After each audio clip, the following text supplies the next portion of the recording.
It started like any other slow suburban morning. I shuffled onto my porch, coffee steaming in hand, breathing in the comfort of early silence. The air was crisp, the sky clear, and I was ready for that small, sacred ritual I had grown to love, surveying my garden, where the tomatoes waited like loyal soldiers standing tall in formation. Only they weren't there. I blinked once, then twice, thinking maybe I was still half asleep. But no, the plot was bare. My prized tomatoes, dozens of them plump and ready to pick, had vanished. Where vibrant red once glowed proudly under the morning sun, now only wilted stems stood, awkward and ashamed, as if mourning their stolen fruit. I just stood there, stunned, clutching my mug like a lifeline. You might think I was overreacting. It's just tomatoes, someone might say. But these weren't just tomatoes. They were the product of sweat, patience, and quiet joy. Gardening was my therapy, my escape from HOA meetings and passive-aggressive newsletters. These tomatoes were more than produce. They were peace. And someone had taken them. Leave a comment below to let us know where you are watching from, and if you like fascinating stories like this, don't forget to hit the subscribe button, because tomorrow we have another incredible story, and there are many surprises waiting for you in the next parts. At first I tried to be rational. Maybe it was an animal, a raccoon with a taste for heirlooms, a hungry squirrel with a grocery list. I tried to imagine a deer sneaking through my yard at midnight with a napkin tucked into its collar. But that fantasy crumbled quickly. There were no nibbles, no half-eaten skins, no claw marks, just a clean, precise harvest. Whoever did this knew what they were doing. They picked like a thief who'd done it before. I dismissed the thought for a day, 2, maybe, but then it happened again. Another batch, gone, clean, not a leaf out of place, but not a tomato in sight. That's when my curiosity became fury, and fury became resolve. Someone was stealing from me, and not just once, repeatedly. I wasn't going to let that stand. No one raids a man's backyard pantry and gets away with it. So I turned amateur sleuth, bought myself a motion security camera system online, the kind you set up through your phone. I told myself it was a precaution, but in truth, I was now on a mission. This wasn't a hobby anymore. This was war. And I had a suspect, Karen. Yes, that Karen. President of our homeowners association, the self-appointed ruler of all things trivial. She was the sort of woman who measured grass height with a ruler and carried an actual clipboard on her neighborhood walks, known for quoting obscure bylaws with religious fervor and issuing violation letters like party invitations. Karen was the kind of person who thought a mailbox, 3 shades too cheerful, was an affront to community integrity. More importantly, Karen had always hated my garden. For years, she'd made offhand remarks about my nonconformist tomato cages or my visually disorganized planting strategy. During her weekly walks with her teacup poodle princess, she'd pause at my fence and eye my garden like it was graffiti. She once told me, without invitation of course, that my tomato plants lacked aesthetic cohesion. I took that as a compliment. But now I was starting to think her disdain ran deeper than just decorum, so I watched. Waited. That very evening, while I pretended to water the remnants of my tomato plot, Karen strolled by, princess prancing ahead of her like a royal envoy. She paused again right in front of the garden, lips curling into that patented HOA smirk. "Oh, what a shame about your tomatoes," she said, voice oozing artificial sympathy. "I guess gardening's not for everyone." Then she waved and walked on, her perfume trailing behind like a warning flare. That did it. That smugness, that subtle, calculated jab. I smiled politely, nodded and waved. But inside I was already laying plans. I spent that night setting up the camera. Discreet, well-angled, buried among the rose bushes, with night vision and motion alerts, beamed straight to my phone. The setup was flawless. The trap, set. Now, all I had to do was wait. At 5:12 a.m. the next morning, my phone buzzed. I opened the feed, bleary-eyed and hopeful, and there she was, Karen, wearing gardening gloves, an absurdly oversized straw hat, and pink Crocs. She walked right into my garden like she owned it. not a care in the world. Bent down, inspected the vines like a seasoned farmer, and plucked a ripe tomato like it was hers. Then she tucked it into a little reusable shopping bag, like she was strolling through Whole Foods. I watched the footage slack-jawed. Rage, disbelief, and yes, even laughter, all tangled together inside me. It was so ridiculous, so over the top, and yet so infuriatingly real. Karen, the HOA queen, the citation slinger, the enforcer of community cohesion, was stealing from my garden in the early hours like a criminal out of a sitcom. And just like that, the plan for revenge crystallized. See, I didn't want to confront her directly, not yet. No, I wanted this to stew, to simmer. If she loved taking things that didn't belong to her, then I'd give her something she'd never forget. That's when I stumbled across a video online. Grown adults sobbing after eating Carolina Reaper peppers. Faces red, eyes watering, snot pouring. One guy tried to drink milk through his nose. It was perfect. I'd plant Carolina Reapers in the same spot as my tomatoes. Tuck them in among the new growth, make them look juicy, ripe, and innocent. The kind of tomato a tomato thief wouldn't resist. But these weren't tomatoes. These were time bombs, weapons, spicy justice incarnate. The next day, I was at the gardening center, buying Reaper seedlings like I was arming myself for a duel.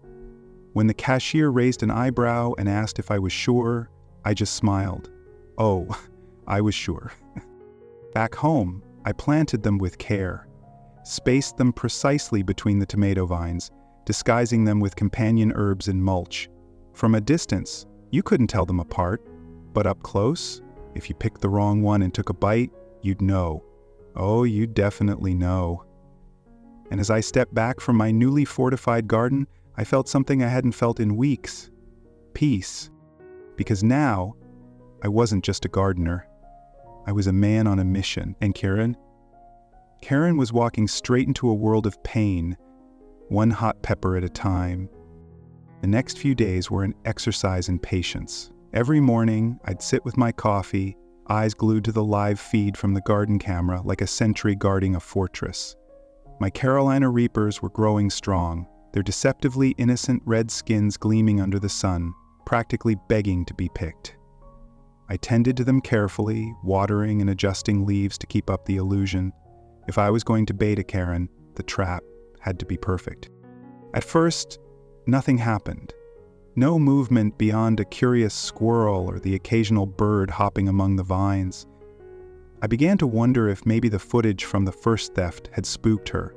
Maybe, just maybe, she had realized the stakes were higher now and decided to leave my garden alone. Part of me was disappointed at the thought, but a deeper part, the part fueled by weeks of missing tomatoes and smug smiles, hoped she was just gathering courage. Then 3 nights later, the camera pinged again. It was nearly midnight, and I was halfway through a boring crime documentary when my phone buzzed on the coffee table. I nearly knocked over my drink, lunging for it. I thumbed the notification open, and there she was, Karen, in all her sneaky suburban glory, creeping through the garden gate under the dim wash of the street lamp. She was dressed for covert ops this time, black yoga pants, dark hoodie, pulled tight over her face. And Princess the poodle left at home. It would have been comical if it wasn't so enraging. Karen moved with exaggerated stealth, crouching low to avoid detection, glancing around dramatically like a villain in a kid's cartoon. She tiptoed to the vines, reached out, and selected one of the Carolina Reapers, mistaking it for a plump, irresistible tomato. I leaned forward, hardly breathing as she tucked it into her bag along with 2 more, oblivious to the fiery doom she was harvesting. The thrill was electric. It was happening. It was actually happening.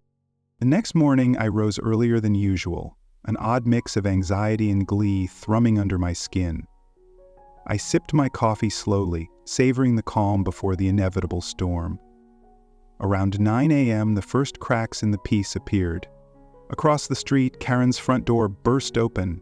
She staggered outside, red-faced and frantic, waving a handkerchief at her mouth as if she could scrub the fire away. Her cries, muffled but distinct, floated across the cul-de-sac like music to my ears. "Poison!" she shrieked between gasps. "He poisoned the tomatoes!" I nearly choked on my coffee, struggling to keep a straight face. From behind my porch rail, I watched as she stumbled toward her garden hose, dousing her mouth, her face turning beet red under the onslaught of the Carolina Reaper's wrath. Neighbors peeked through curtains, some stepping cautiously onto their porches, exchanging bewildered glances. It was pure, unscripted chaos. The beauty of it was that Karen had no idea who to blame. Sure, she suspected me, she always did, but what was she going to say? That she'd been sneaking onto my property in the dead of night, stealing tomatoes that weren't hers? Even Karen, with all her inflated self-importance, knew that admitting to theft would shred whatever sliver of credibility she had left. Till she tried. The following evening, the HOA email chain lit up like a Christmas tree.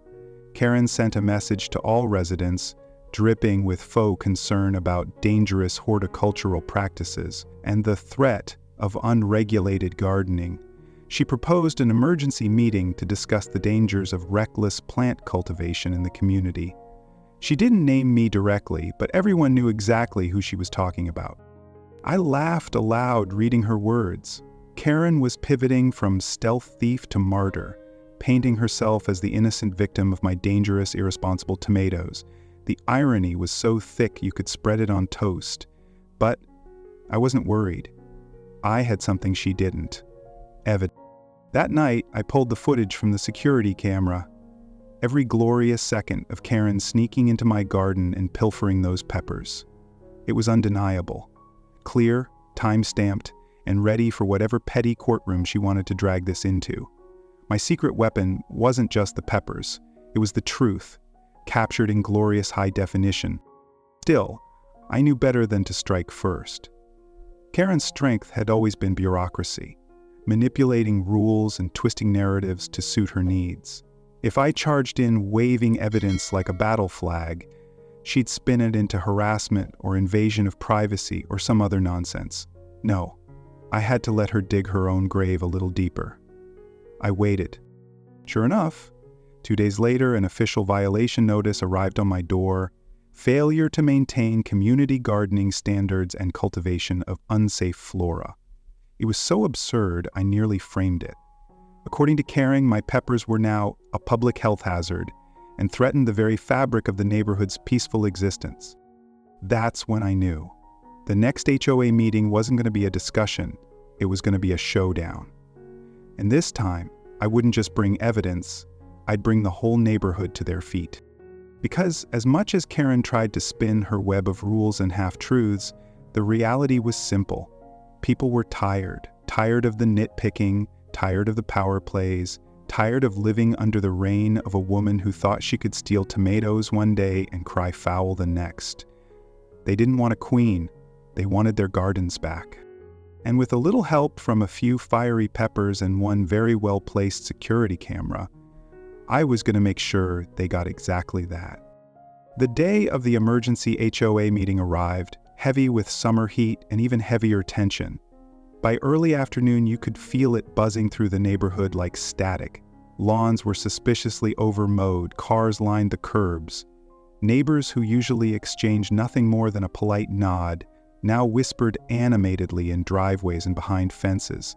Everyone knew tonight wasn't going to be another boring, minutes and budget updates meeting. Tonight, the gloves were coming off. I arrived at the community center early, slipping into a chair near the back where I could see everything unfold. Karen was already there, seated at the long table reserved for HOA officers, flanked by her usual loyalists. Her sunglasses perched on her nose despite the fluorescent lighting, a dramatic touch that would have been laughable if it wasn't so calculated. She looked fragile, the image of a woman wronged, except the neighbors weren't buying it the way they once might have. When the clock struck 7, Karen cleared her throat loudly and called the meeting to order. Her voice trembled just enough to sound wounded, but not so much that she seemed weak. A performance, polished and deliberate. "Before we begin," she said, folding her hands primly, "there is a matter of urgent community safety we must address." The room shifted, people leaning forward. A few exchanged knowing smirks. Karen stood, dramatically producing a folder stuffed with paperwork. Certain residents, she said, voice heavy with meaning, have been cultivating hazardous plants.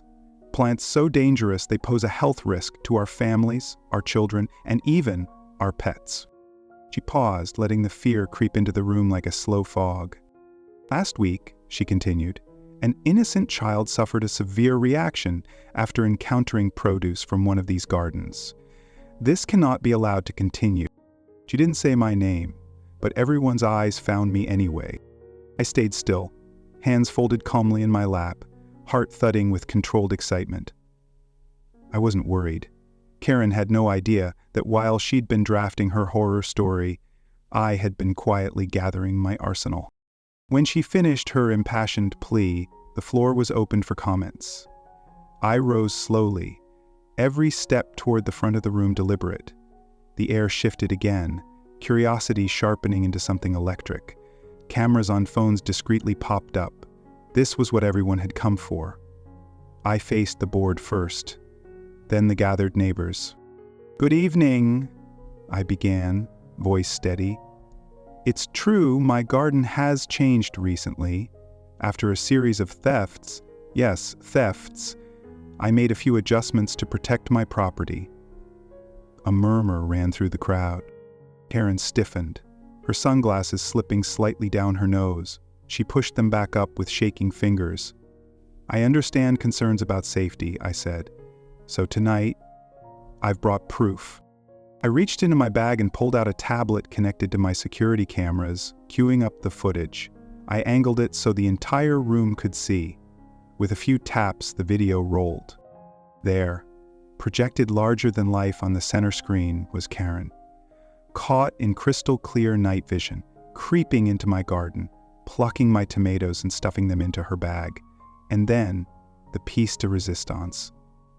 The moment she bit into a Carolina Reaper, the sheer horror exploding across her face, her frantic sprint toward the hose, the wild spraying of water as she stumbled and flailed, gasps rippled through the room, then a stifled laugh, then another, and another. The air cracked open with laughter, real unrestrained belly laughs that echoed off the linoleum floors. Even some of the board members had to hide their grins behind their papers. Karen's face, for the first time in years, showed cracks, real cracks. She whipped off her sunglasses, her eyes wide with naked panic. "That footage is doctored!" she shrieked, voice pitching high. I shrugged, utterly calm. The security company can verify its authenticity if necessary. Time-stamped, chain of custody, all official.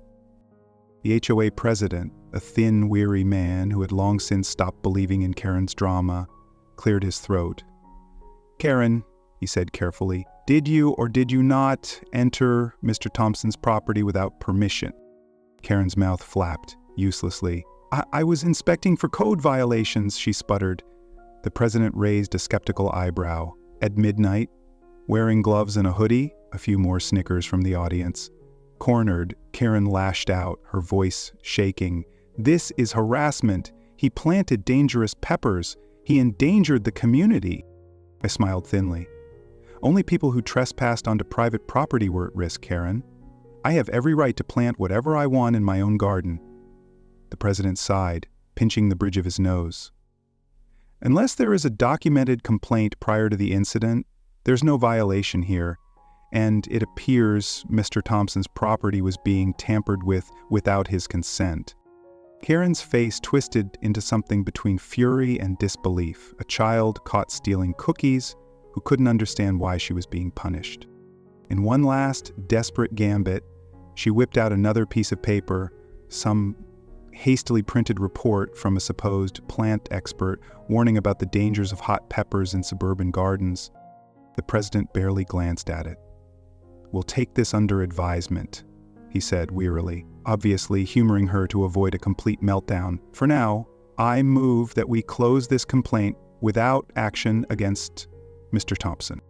A show of hands followed, swift, decisive, and devastating. Karen was outvoted nearly unanimously. The blow hit her like a physical force. She sagged into her chair, deflated, eyes glassy with unshed tears of rage. I turned back to the audience, my voice measured but pointed. Sometimes the real danger in a community isn't a pepper growing quietly in someone's backyard. It's the people who think the rules don't apply to them. It was over. The room erupted into polite applause, but I knew this wasn't just about winning an argument. This was about finally cutting the strings Karen had been pulling for years. One by one, neighbors began standing, filing past me with small smiles, claps on the back, nods of solidarity. Karen didn't move. She just sat there, trapped in a chair that once gave her power, now just an island of isolation. As I stepped outside into the cooling night air, I felt lighter than I had in months, maybe years. The war wasn't entirely over, but the tide had turned, and Karen, she had finally bitten off more than she could chew. The morning after the HOA meeting felt oddly still. Not peaceful, no, not that, more like the tense quiet of a battlefield after the smoke settles. The air was thick with unsaid things. I could feel it when I stepped out onto my porch, coffee in hand as always. Except this time, I wasn't just watching birds or admiring my tomatoes. I was scanning the street, noticing who looked my way and who didn't, and more importantly, how they looked. Some neighbors gave me a nod, not a full smile, just the kind of subtle acknowledgement that said, "We saw what happened, and we're not mad about it." Others, mostly the HOA loyalists, kept their eyes on their lawns like the blades of grass might tell them what to think. Karen, unsurprisingly, had vanished. Her car hadn't moved, her blinds were drawn. The woman who used to patrol the block like she was running for re-election had retreated into her lair, licking her wounds in silence. But silence from Karen was never a sign of surrender. It was a storm cloud circling, waiting to strike. When I didn't expect, what no one did, was how quickly the neighborhood began to change after that meeting. It was as if exposing Karen had unlocked something in people. A defiance, a subtle rebellion that had been simmering under years of passive-aggressive notes and HOA citations. Gardens that had once been limited to standard-issue shrubs and beige mulch exploded with personality. The Wilsons down the street planted an entire patch of heirloom tomatoes, bold, unregulated, beautiful. Jerry, the retired guy with a bad hip and a secret sarcasm streak, turned his garage into a greenhouse. Even Margaret, the quiet HOA secretary, who had once trembled at Karen's commands, now displayed chili peppers in every window like victory flags. It was a gardening renaissance, sparked by spice and rebellion. Of course, this did not sit well with Karen. When she finally reappeared 3 days later, it wasn't with humility or reflection, no. It was with a clipboard and a list of new violations. I received my notice at 6:32 a.m. sharp, rolled neatly and stabbed through the handle of my mailbox like a passive-aggressive scroll. Violation: improper garden boundary management. Failure to adhere to uniform bed spacing per community standards. I laughed aloud when I read it. I had expected retaliation, but that was her opening salvo? Bed spacing? But Karen wasn't playing to win clean. She was playing to wear me down. She was playing the long game of paper cuts and bureaucracy headaches. Over the next week, I received 4 more violations. One for an overgrown basil plant, another for a potentially hazardous decorative gnome, don't ask, and a particularly petty one about compost odor, which was rich coming from a woman whose entire presence smelled like lavender and lies. It wasn't just me either. Jerry got cited for unauthorized greenhouse construction. The Wilsons received a warning for unsightly trellis structures. Even sweet old Mrs. Harper, who'd lived on this street for longer than the pavement, got slapped with a warning for having too many marigolds. Karen was lashing out like a wounded queen, desperate to reassert control over a court that was starting to question her crown. But here's the thing about power. Once people see behind the curtain, it's hard to keep up the illusion. The HOA lay board, previously a rubber stamp for Karen's whims, was growing visibly uneasy. Margaret, bless her brave little heart, had started quietly questioning the validity of Karen's new enforcement spree. During a midweek board review, she asked, "Are we really fining people over garden gnomes now?" The silence that followed was so thick you could plant carrots in it. Still, The tension kept growing. You could feel it in every interaction. People were choosing sides without saying a word. The once friendly community block now had an undercurrent of tension, glances that lingered too long, conversations that hushed when someone approached, accidental sprinkler sprays aimed at suspiciously Karen-limbed lawn walkers. It was a suburban Cold War, and like all Cold Wars, the true battles were fought in whispers and paper. Karen upped her game. She submitted a formal proposal to ban non-HOA per plant varieties in front yards, citing aesthetic unity and community safety. It was in no uncertain terms a direct attack on me and every neighbor who had dared to grow anything spicier than a bell pepper.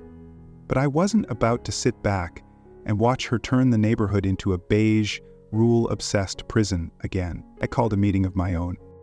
Not official, not at the community center, just a casual Saturday morning gardening chat at my place. I set up chairs, brewed some strong coffee, brought out a tray of tomato and pepper snacks, non-lethal of course, and waited. To my surprise, over 20 people showed up. They came with questions, laughter, and more than a little frustration. They came with photos of their plants, questions about compost, and stories, oh, so many stories, of Karen's long history of tyranny. By the end of the morning, we weren't just gardeners. We were a community. We decided to form a neighborhood gardening co-op, independent of the HOA, purely optional, and purely for the joy of growing things without being fined for it. Jerry volunteered to build a website. The Wilsons offered their front yard for monthly gatherings. Margaret, after some hesitation, agreed to be our unofficial liaison, which, knowing her, meant she'd quietly let us know if Karen planned anything shady. It was peaceful, it was productive, and it was everything Karen hated. That evening, I sat on my porch, watching the sunset paint the sky in shades of rebellion orange and defiance red. Sergeant Honkers waddled past, honking once in approval. I raised my glass of sweet tea to him. This wasn't just about peppers anymore. This was about taking back our neighborhood, one plant, one laugh, one act of quiet resistance at a time. Karen had started a war over a tomato, but the community? We were planting something far bigger, and we weren't done growing yet. The next morning, I opened my door to find another HOA violation notice taped firmly to the wood like it was a declaration of war. Karen's brand of harassment had upgraded from irritating to industrial. This one accused me of operating an unlicensed agricultural enterprise, a phrase that made my backyard garden sound like a cartel-funded greenhouse. I laughed, genuinely laughed, standing there in my slippers with coffee in hand. If growing tomatoes and peppers on your own land now counted as criminal conduct, then half the country belonged in cuffs. But Karen wasn't joking. She was going full scorched earth HOA warfare. Over the next several days, I received 5 more notices, each more absurd than the last. One cited unauthorized compost odor diffusion. Another claimed my tomato cages were violating the sunlight equity clause because they cast a shadow on the sidewalk for 17 minutes a day. My favorite was the letter stating that my marigolds were visually aggressive and posed a threat to neighborhood harmony. It was both laughable and exhausting. Karen was trying to drown me in paperwork. She was weaponizing bureaucracy in the pettiest way imaginable. What she didn't realize was that while she was busy stockpiling rules, I had started building alliances. The pepper incident had turned me from local oddball into reluctant folk hero. Neighbors who had once waved politely from a distance were now striking up conversations, offering unsolicited legal advice and dropping off zucchini bread with a knowing wink. Even Margaret, the soft-spoken HOA secretary who never picked sides, quietly handed me a copy of the official HOA bylaws. "Page 14, she said with a faint smile. "You'll want to look at the section on abuse of authority." I did, and what I found was gold. Karen had been issuing citations she wasn't authorized to sign without a board vote, and according to Margaret, the last official vote was over 2 months ago. Emboldened, I drafted a formal appeal, not just a rebuttal, but a full-on, clause-by-clause, dismantling of her bogus complaints. I cited policy, included timestamps of video footage showing her trespassing into my garden, and ended with one of my favorite lines I've ever written.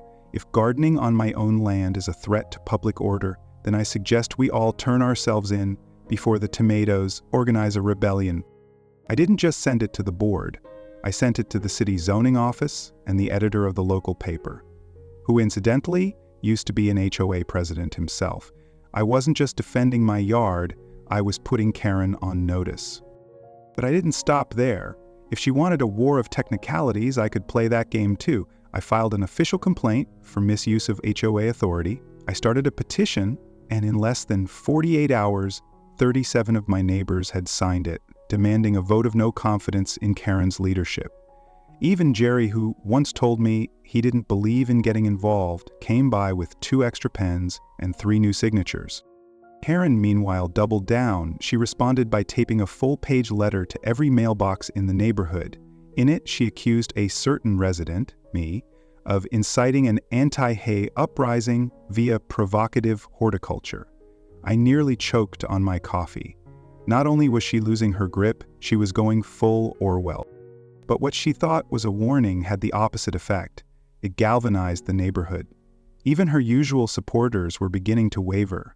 People were tired of her emails, tired of her citations, tired of feeling like they lived in a gated kingdom ruled by a pastel cardigan tyrant.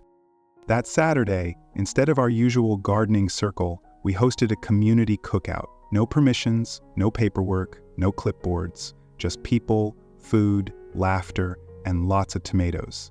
Kids chased each other with water balloons. The Wilsons brought a tomato tart that vanished in minutes. Jerry served up a slow-burn ghost pepper chili that came with a waver and a side of sweet tea. People brought lawn chairs and musical instruments. Someone brought a karaoke mic. Nobody brought a complaint form. Karen didn't show, but her absence was louder than her presence had ever been. As I was packing up chairs near sunset, Margaret wandered over with her iced tea and watched the last kids running through sprinklers. "Feels different, doesn't it?" she asked. I nodded. "Yeah, peaceful." She glanced toward Karen's empty house. "She's losing." I didn't have to respond. We both knew.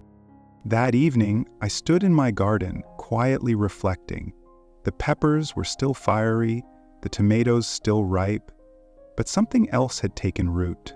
Something better.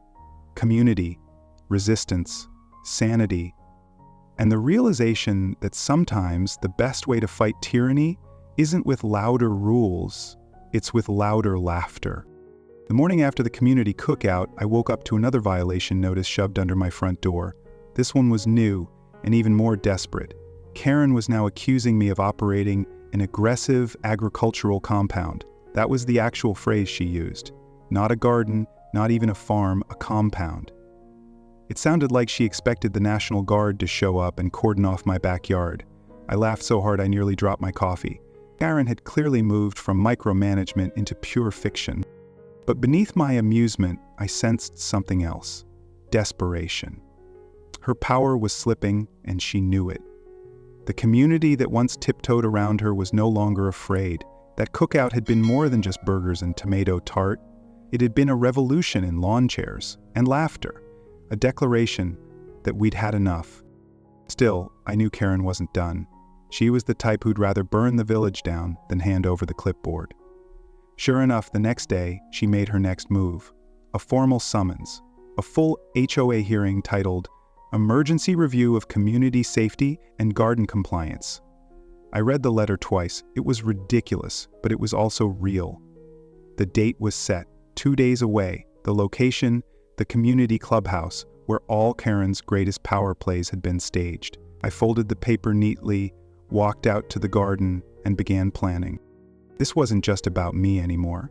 It was about every neighbor who had ever been fined for an off-color mailbox, every family threatened over a swing set, every dog walker who'd been scolded for not using HOA-approved leashes.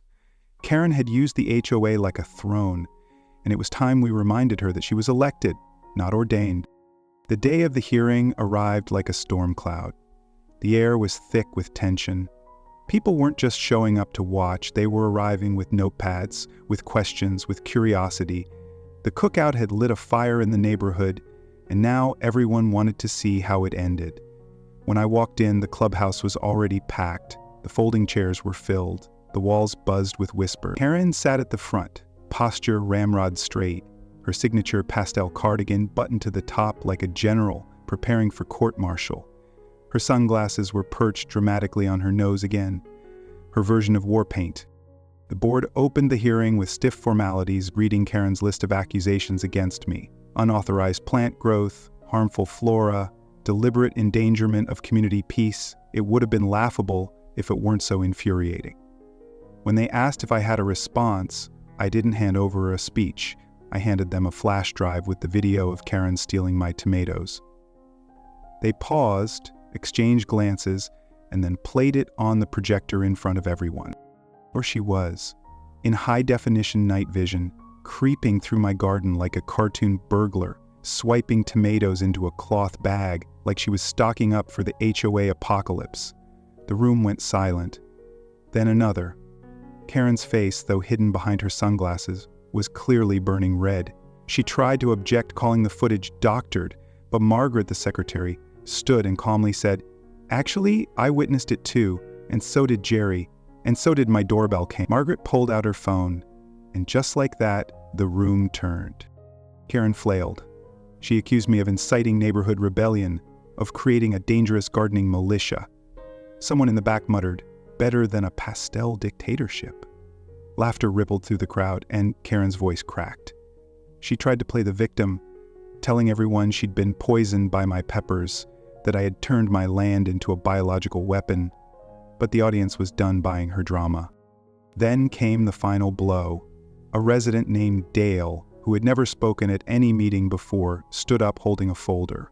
He cleared his throat and said, "I used to work in county zoning, and I've read your bylaws, Karen. There's no provision that allows any of what you've been doing. You've overstepped. Big time." He handed the folder to the board, who flipped through it, eyes widening.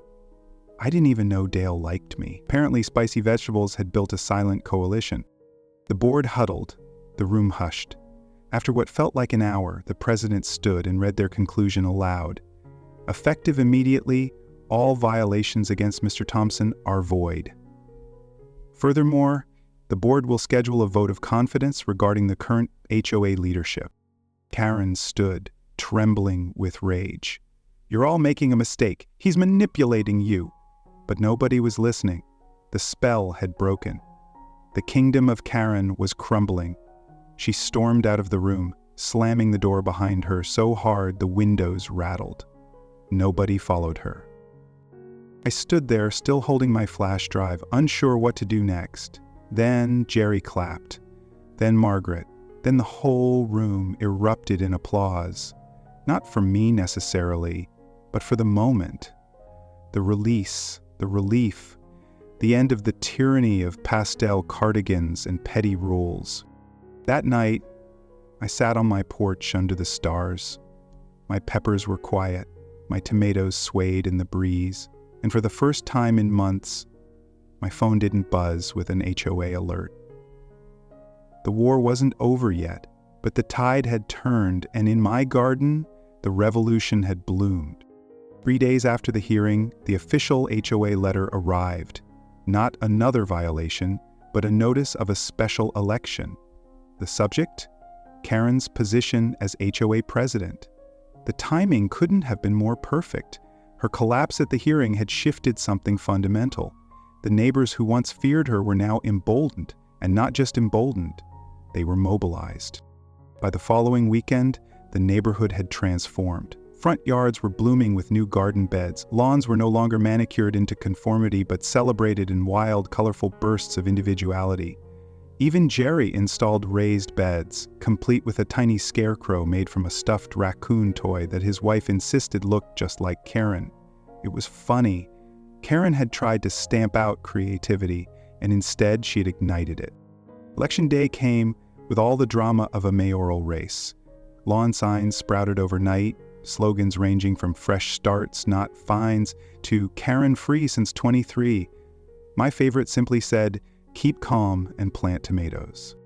The community clubhouse was packed again, but this time the energy was hopeful. People mingled over lemonade and pie, not HOA citations.